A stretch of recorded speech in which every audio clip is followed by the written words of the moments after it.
우리가 지난주에 교회에 대해서 신앙 고백을 공부를 했는데, 오늘은 교회에 대한 대교리 문답을 문답식으로 공부를 해 보도록 하겠습니다. 교회가 뭐냐라고 하는 질문인데요. 교회에 대한 정의는 여러 가지가 있을 수 있는데, 저도 교회가 무엇이냐라고 할 때에 시간이 흐르면서 조금씩 생각이 좀 바뀌는 것 같아요.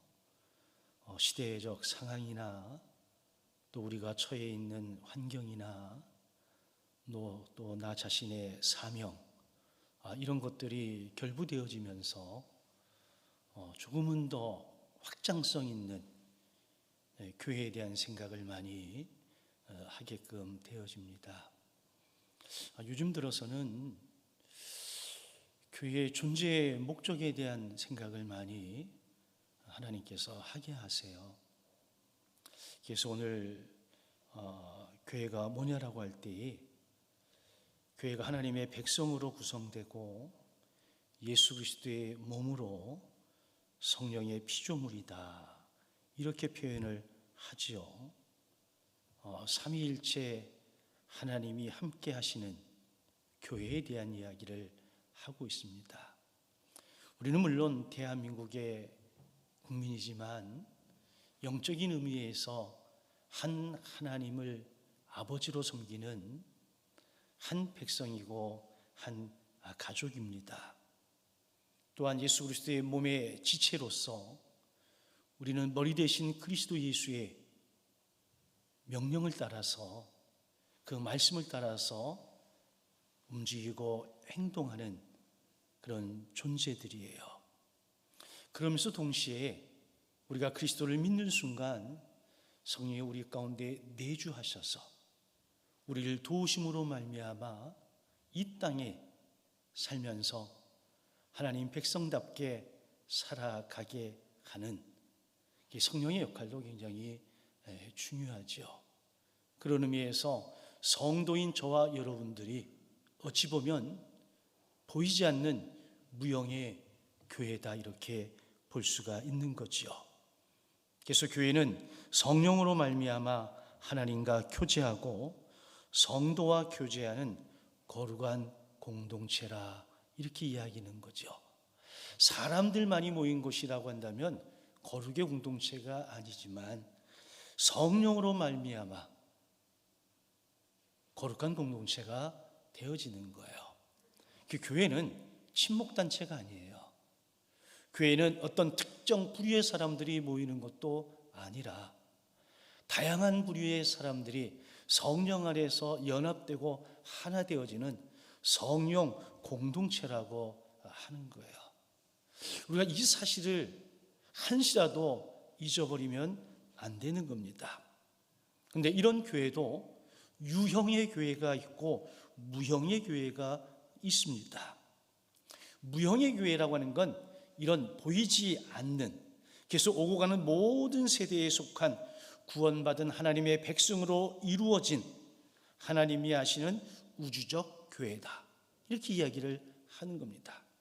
하나님을 믿는 하나님의 자녀들이 둘셋 모이면 그것이 이런 건물로 되어져 있는 예배당이 아니라 하더라도 그 공동체 자체가 뭐라? 교회라, 이렇게 이야기를 하고 있어요. 유형의 교회는 전 세계에 산재한 가시적 눈에 보이는 교회로서, 유형 교회의 교인은 우리가 그리스도인이다, 이렇게 칭하고 삼위일체 되신 하나님을 경외하는 공의회, 이렇게 이야기를 할 수가 있어요. 그래서 무형교회는 유형교회 속에서 드러난다, 이렇게 볼 수가 있는 거죠. 우리가 교단이라는 게 있잖아요. 교단 속에 교회가 있고 그 교회 속에 뭐가 있어요? 성도가 있는 거잖아요. 그래서 무형의 교회가 유형의 교회를 통해서 이렇게 드러난다, 이런 의미로 이해를 하시면 됩니다. 그럼 교회가 이 땅에 세워진, 하나님이 예수 그리스도의 핏값으로 이 세상에 교회를 세우신 목적이 뭐냐? 교회의 궁극적 목적은 복음 전파죠. 복음 전파를 왜 하는 겁니까? 죽어가는 영혼을 구원하기 위함이죠. 그래서 기독교는 살리는 종교입니다.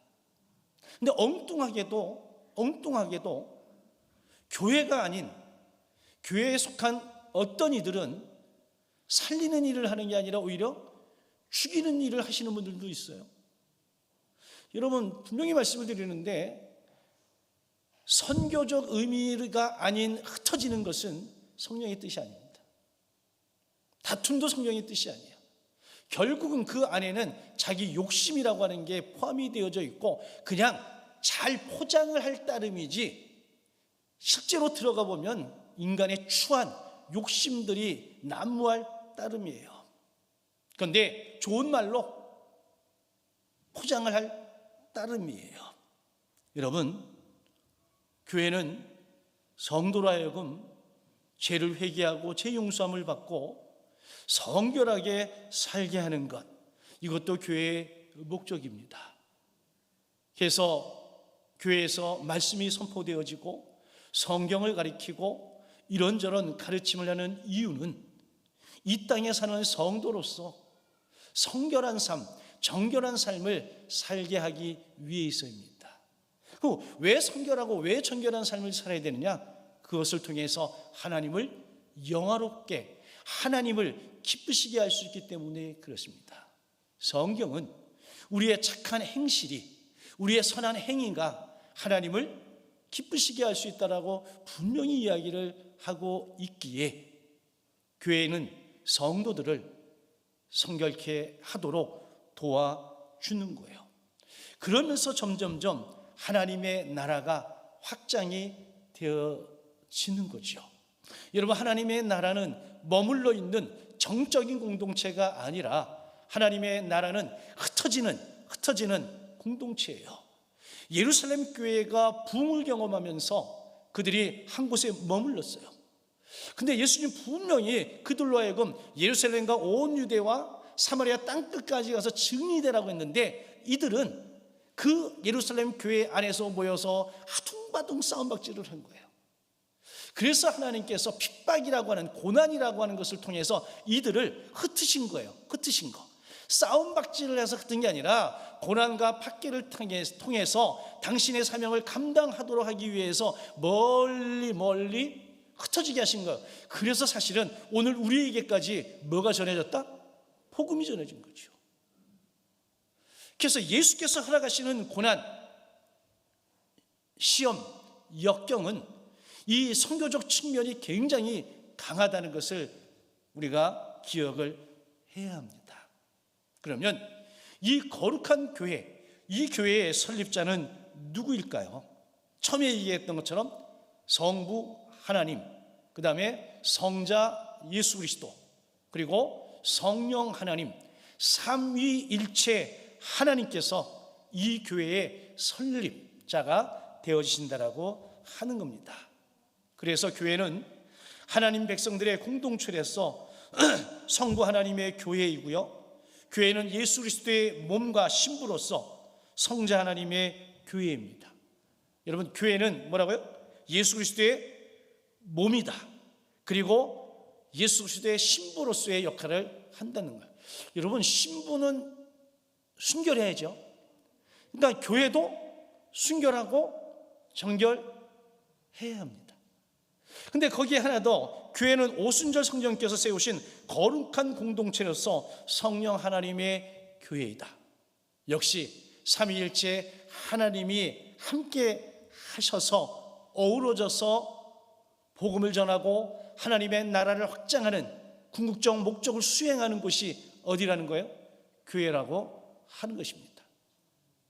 그래서 지난주에도 말씀을 드렸는데, 여러분, 교회는 뭐 어느 학교 출신들만 모인다, 여러분, 이건 그냥 모임이지, 이건 엄밀한 의미에서 교회라고 보기 참 어려워요. 물론 어쩔 수 없는 상황이었기 때문에 그렇다라고 하는 것은 뭐 차치하고라도 다양성을 잃어버리면 문제가 발생할 수밖에 없어요. 왜? 그러면 성령은 특정한 사람들만 간섭하시고 그들을 자녀 삼으시는 우를 범할 수 있기 때문에 그렇습니다. 성령은 여러분 가난한 자나 부한 자나 남자나 여자나 어린아이나 성인이나 할 것 없이 모두가 주 예수의 이름으로 모인 이 공동체를 교회라고 하는 거예요. 우리나라의 초대교회의 이야기 가운데 좀 재미난 이야기 여러분도 아실 거예요. 한 집안의 머슴이 한 교회의 장로님이고 그 집의 주인이 그 교회의 첫 세신자가 되어지고, 그럼에도 불구하고 집에서는 그런 관계가 형성이 되지만 또 교회 안에서는 이런 관계가 형성이 되어져서 한국 교회 아주 좋은 모델로 그렇게 우리에게 알려져 있는 부분이 있어요. 제가 신길교회에 있을 때도 집사님이 모 그룹의 회장님이셨고 장로님이 그 그룹의 사장님이셨어.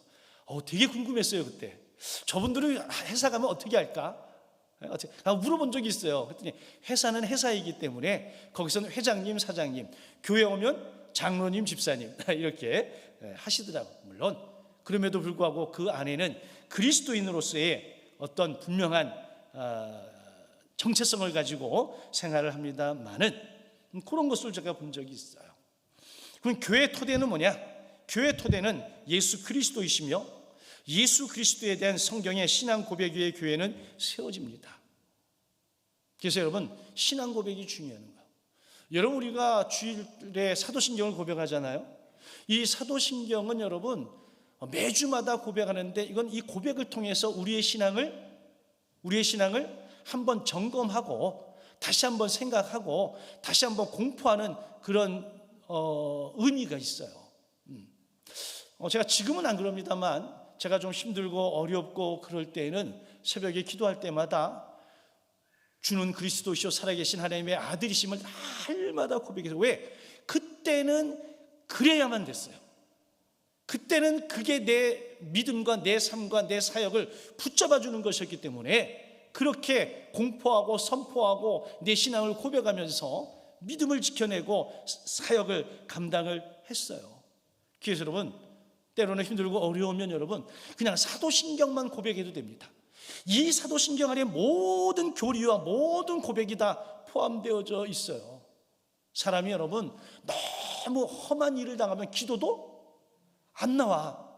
근데 기도는 하고 싶어. 그럼 여러분 주기도문이라도 읽어도 돼. 사도신경을 읽어도 돼. 여러분 찬양은 곡조가 있는 기도인데 찬양을 부르면 되잖아요. 그러니까 핑계댈 게 있어요? 핑계댈 게 없어요. 여러분 사람이 속에 있는 게 다 입으로 나오게 되어져 있어요. 기쁘면 찬송도 어떤 찬송이 나요? 기쁨의 찬송이 나오고, 슬프면 어떤 찬송이 나요? 슬픔이 나고, 안에 싸움이 있으면 말이요 영적 전투를 벌이는 그런 찬양이 나오고 그러는데, 여러분들은 요즘 입만 벌리면 어떤 찬양이 나오나요? 슬픈 마음 있는 이런 거 나옵니까? 각기 마음의 상태에 따라서 찬양이 달라요. 그거는 우리에게 믿음이 있어서 그래요. 이 믿음이 있으니까, 내가 하나님을 의지하니까 그걸 뭐로 하는 거예요? 찬송을 통해서 기도하는 거예요. 내가 슬픔 가운데 있지만 하나님이 나의 주인 되셔서 내 모든 슬픔을 이기게 해주실 것이다 라고 하는 게 있죠. 영적인 싸움을 싸울 때는 십자가 군병들아 부르면서 말이죠, 정말 내가 십자가 군병되어서 싸워 이기는 것 같은 그런 다짐과 마음가짐도 하는 거잖아요. 그래서 여러분 날마다 우리가 암송하는 신앙 고백이 우리의 진심에서 우러나오는 신앙 고백이 되길 주의 이름으로 축원합니다. 자, 교회에는 4가지의 표지가 있어요.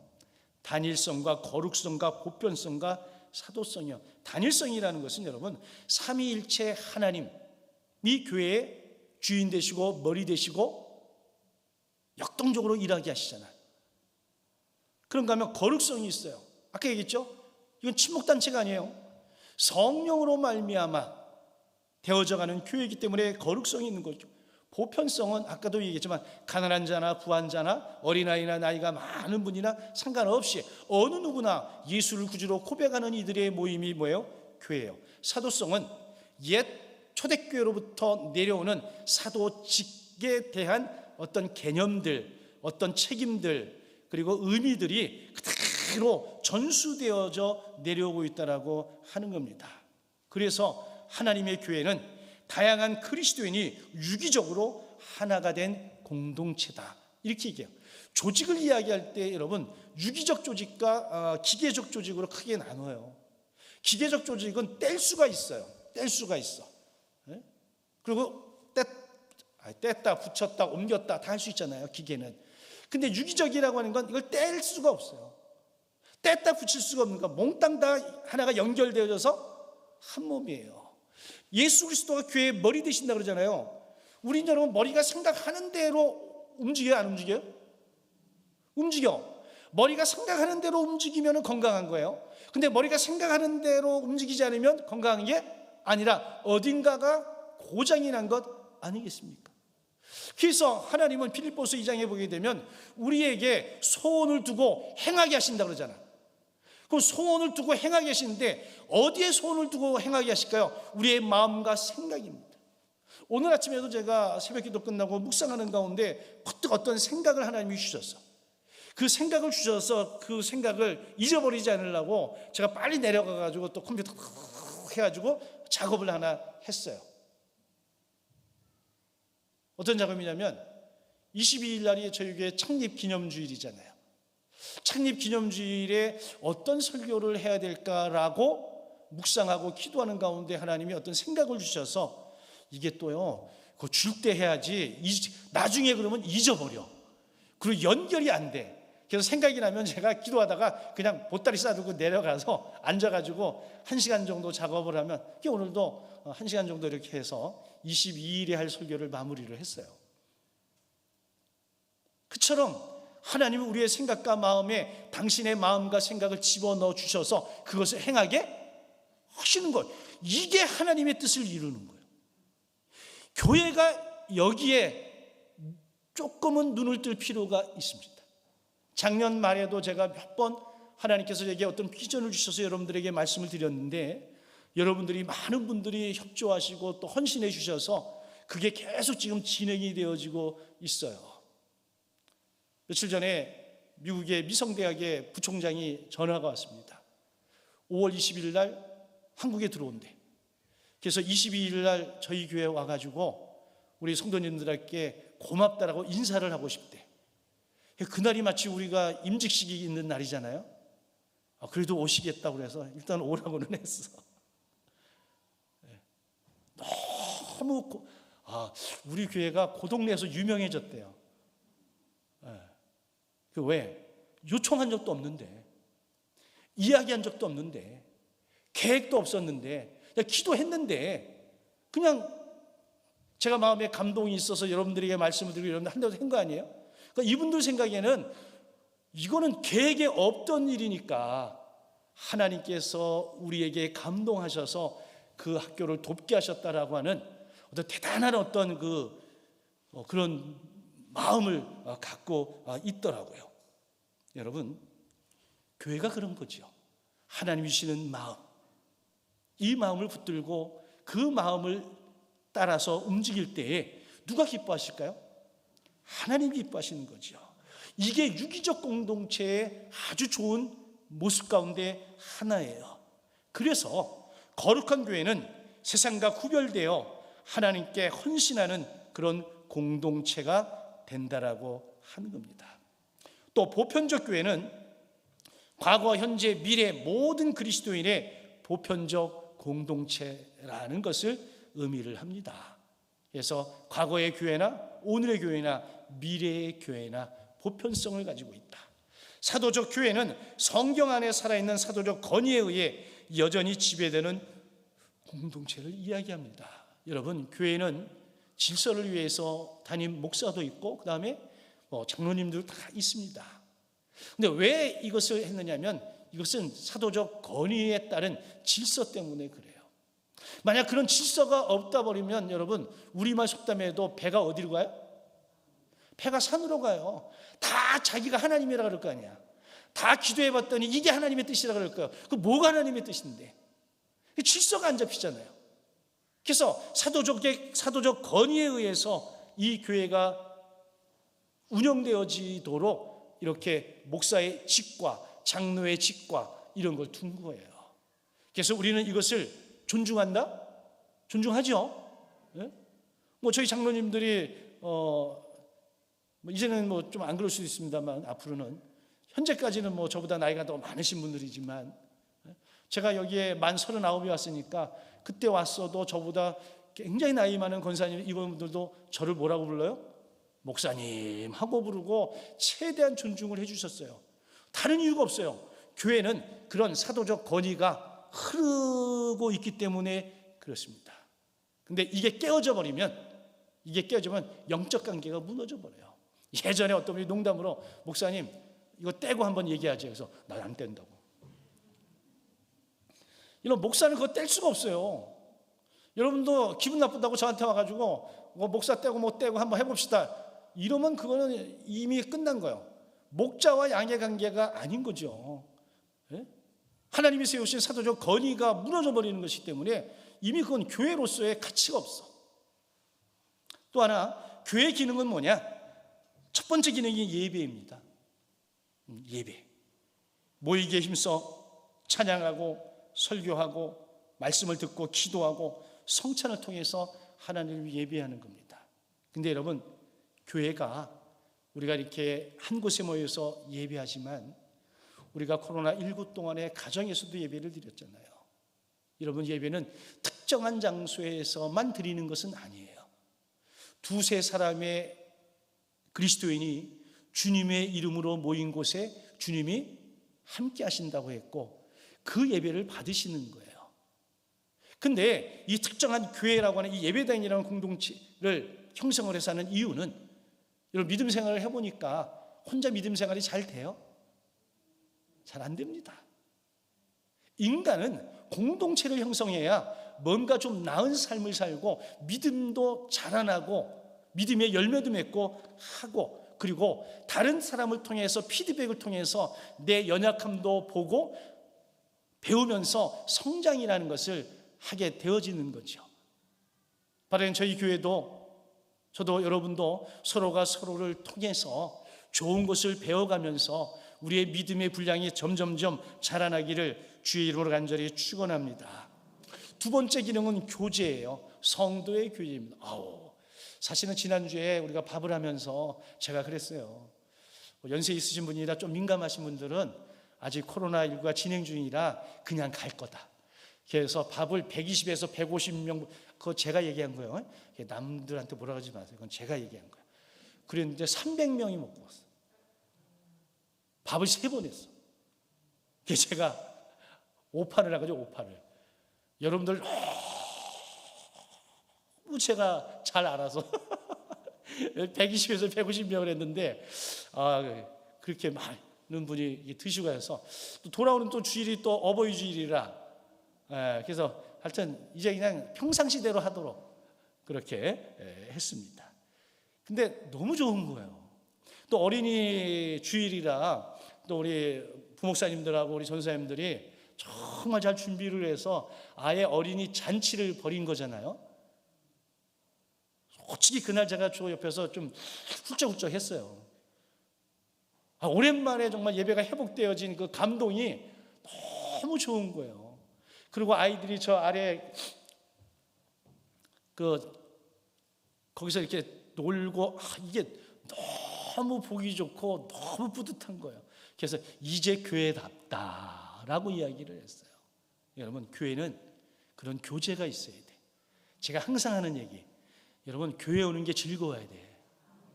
교회 와도 좀 재미가 있어야 돼. 네? 어떤 분들은 교회 오면 재미로 다녀. 아니요. 여러분 신앙생활하는 게 재미가 있습니까? 없어요? 그럼 좀 생각을 해봐야 돼. 저는 목회가 재밌다니까. 물론 힘들고 어려운 것도 있어. 하지만 재밌어요. 재밌어. 여러분들이 은혜 받고 여러분들이 변화되어지고 여러분들이 헌신되는 모습만 봐도 저는 여러분 너무 재밌고 너무 좋아. 하나님도 재미있지 않으실까? 예? 여러분, 인간뿐만이 아닌 인간과 인간 사이에 참된 교제를 이룸으로써 하나님의 구원의 실제를 체험하고 드러내는 거예요. 왜 우리는 눈에 보이지 않는 저 멀리 있는 천국만 생각할까요? 그 천국을 오늘 우리의 삶으로 끌고 온다면 우리는 이 땅에서 믿음의 삶을 살면서 이 교회 안에서도 가정에서도 얼마든지 천국의 기쁨을 누리며 살 수 있습니다. 바라기는 우리 진주선교회 모든 성도님들은 나중에 누릴 하나님의 나라 좀 땡겨와서 여기서부터 실현된 하나님의 나라를 경험하시기는 은혜가 있길 주의 이름으로 축원합니다. 또 교회는 서로 삶을 나누고 신앙적으로 격려하고 돌봄이 필요합니다. 교회 안에 힘들고 어려운 분들이 있으면 서로 돕고 격려하고 지지하고 세워주고 하면 얼마나 교회가 아름답고 그리고 성장을 하겠어요. 세 번째 기능은 교육이죠. 교회는 신앙의 성숙을 위해서 교육과 양육에 힘써야 되고요.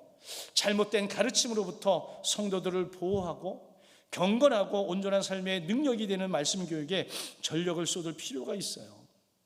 교회를 그렇게 하기 위해서 실제로는 사실 몇 년 전부터 신학대학과 대학원이 지금 미달이 됩니다. 대한민국에 있는 정규 문교부 인정을 받는 정규 신학교들의 신입생들이 미달이에요. 미달. 그리고 대학원도 미달이에요. 서울신학대학 대학원인가요? 대학원도 작년에 7명인가 미달이었는데 2차로 해서 채우긴 했습니다만은, 그래서 저희 신학교육정책위원과 총회에서 서울신학대학 대학원에 입학하는 모든 학생들에게 전액장학금을 주자는 거예요. 실제로 지금 한 50명인가 70명에게 한 교회가 한 명을 맡아서 책임을 지고 하고 있어요. 이유는 간단합니다. 좋은 인재들을 불러 모으기 위해서 그런 거예요.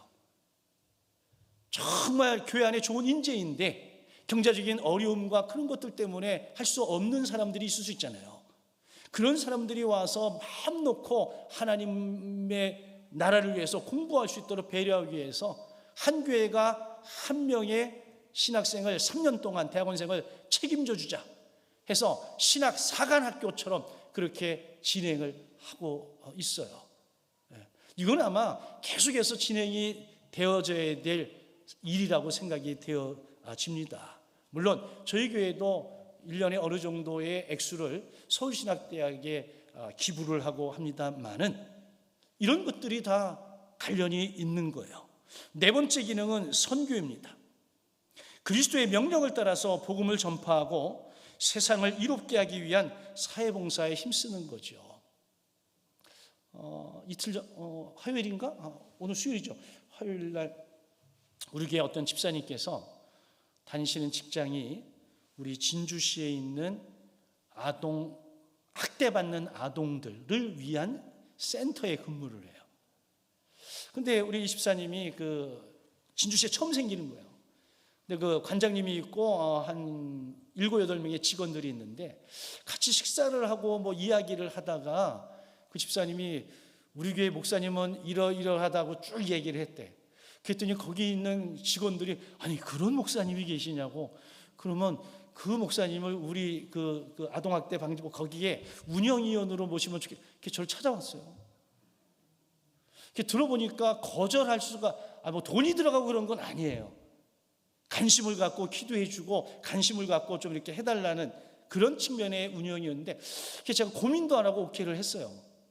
좋은 일이잖아. 교회가 지역사회의 어려움을 함께 나눈다는 것은 교회가 마땅히 해야 될 일임에 틀림이 없어요. 그리고 제가 가지고 있는 몇 가지 그런 자격들이 있는데 그것들이 그런 것들을 도울 수 있는 그런 자격이 되어져서 조금은 더 유익이 된 것. 그래서 하나님께서 몇 년 전부터 계속해서 우리에게 그런 쪽으로 제가 원하는 게 아니라니까요. 그냥 밥 먹으면서 이야기하다가 그런 목사님이면 우리 도울 수 있다 해가지고 저를 찾아온 거예요. 자, 교회 일원이 될 수 있는 사람은 누구냐? 예수 그리스도의 생명을 가진 자만이 교회 일원이 될 수 있다. 여러분, 누구든지 교회 일원이 될 수 있어. 그러나 아무나 될 수는 없다. 왜? 교회 일원은 예수 그리스도를 구주로 고백해야 되거든요. 중생하여 성부와 성자와 성령의 이름으로 세례를 받은 사람이 교회의 일원이 된다. 우리 교회로 따지면 정회원, 사무총회 정회원 있고 준회원이 있잖아요. 그러니까 세례를 받은 분들이 준회원, 정회원이 되는 거니까 그렇게 이해를 하시면 될 것 같아요. 자, 누가 교회를 지도하나요? 교회는 목회자의 지도에 따라 신자가 동역을 하는 것입니다. 교회는 유기체로서 그 생명의 유지와 성장을 위한 조직을 갖는 거고요. 보이는 교회의 건강과 유지와 성장을 위해서 목회자에게 지도하는 권위와 책임이 주어진 거예요. 그래서 여러분들이 존중할, 그래서 목회자의 권위주의는 안 돼요. 그러나 목회자에게 있는 권위, 하나님이 이 교회의 지도자로 세우셨다라고 하는 이 권위는 인정을 해 주어야 합니다. 근데 제가 경험해 보니까 오히려 교회 밖에 있는 분들이 더 인정을 해도만, 목사님 이러면서 이렇게 인정하는데, 교회 안에 있는 분들은 늘 보니까 자, 목회자는 성도가 봉사할 수 있도록 온전하게 하여 교회를 세우고, 성도는 목회자의 봉사를 통해 온전하게 되어 서로 봉사하며 교회를 세운다. 목회자와 성도가 서로 협력해서 어우러져서 동일한 마음을 가지고 교회를 세워가는 거예요. 그럼 교회 직분은 어떤 거냐?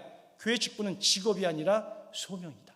목사도 소명, 장로도 소명, 권사, 집사, 안수 집사, 성도까지 다 뭐예요? 소명이에요. 소명. 그래서 모든 신자는 그리스도의 생명을 가진 자들로서 모두가 거룩하며 함께 교회를 섬깁니다. 성령은 교회의 질서와 유지와 건강과 성장을 위해서 지도자를 임명하는 거예요. 여러분, 장로의 직, 교회가 투표했다고 해서, 여러분, 아니요, 하나님이 교회를 통해서 장로로 세워주신 거예요. 집사도 권사도 안집사도 마찬가지죠. 제가 진주교회 부임하는 날부터 지금까지 늘 강조하는 것 중에 하나가, 하나님이 나를 이곳에 보내셨어요. 여러분들이 저를 청빙한 게 아니에요. 하나님이 나를 이곳에 보내신 거예요.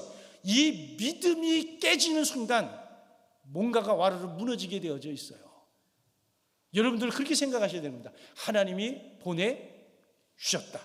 저는 하나님이 나를 이곳으로 보내주셨다. 이 부르심에 대한, 이 소명에 대한 확신이 우리 모두에게 있어야 돼요.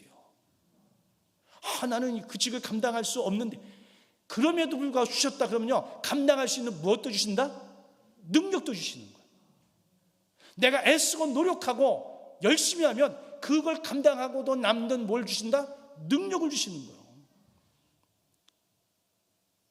거예요. 그 나머지 것들은 빼고, 교회 헌금 생활은 어떻게 합니까?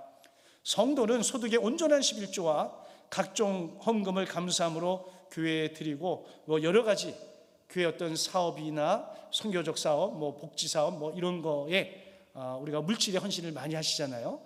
그런 것들을 이야기하는 겁니다. 자, 교회 내 다툼과 분쟁을 어떻게 하냐? 분쟁을 하지 말아야죠. 다투지 말아야죠. 여러분, 다툼은 다투지 않으려면 얼마든지 안 다툴 수 있어요. 제일 좋은 방법은 내가 욕심을 안 내면 다툼이 안 일어나요. 근데 욕심이 있으니까 뭐가 일어나요? 다툼이 일어나는 거예요. 근데 제가 이렇게 여러 가지 공부를 하다 보니까 교회에도 이 분쟁을 조정할 수 있는 조직들이 있으면 좋겠다라는 생각은 해요. 그래서 갈등이 있는 그런 곳에 갈등을 해결할 수 있는 그런 조직들이 있으면 좋겠다. 사실은 제가 그걸 좀 준비하려고 하고 있거든요. 그래서 갈등을 잘 조절을 하면 얼마든지 더 좋은 시너지 효과를 낼 수가 있는데, 그 갈등에 모든 에너지를 쏟아붓다 보니까 정말 하나님이 기뻐하시는 일을 한다? 못하잖아요. 자, 교회 안의 다툼을 세상으로 가져가서는 안 된다. 잘 아는 얘기고, 성도들은 교회의 명예와 권위와 능력을 인정하고 누리며 살아야 합니다. 여러분, 나는 한 사람의 교회라고 생각하시면 돼요. 내가 욕을 먹으면 누가? 교회가. 그리고 또 누가? 하나님이. 그 때문에 내가 성령의 전이라고 하는, 내가 또 하나의 교회라고 하는 이 사실을 잊으시면 안 돼요. 그래서 언행을 조심해야 되는 이유가, 내 언행을 따라서 하나님이 영광을 받으시기도 하고 하나님의 이름이 여러분 폄훼되기도 하기 때문에 그렇습니다. 바라기는 저와 여러분들이 교회 한 일원으로 살아가면서 정말 하나님을 기쁘시게 해드리는 그런 삶을 살아가는 저와 여러분 되시기를 주님의 이름으로 간절히 축원합니다.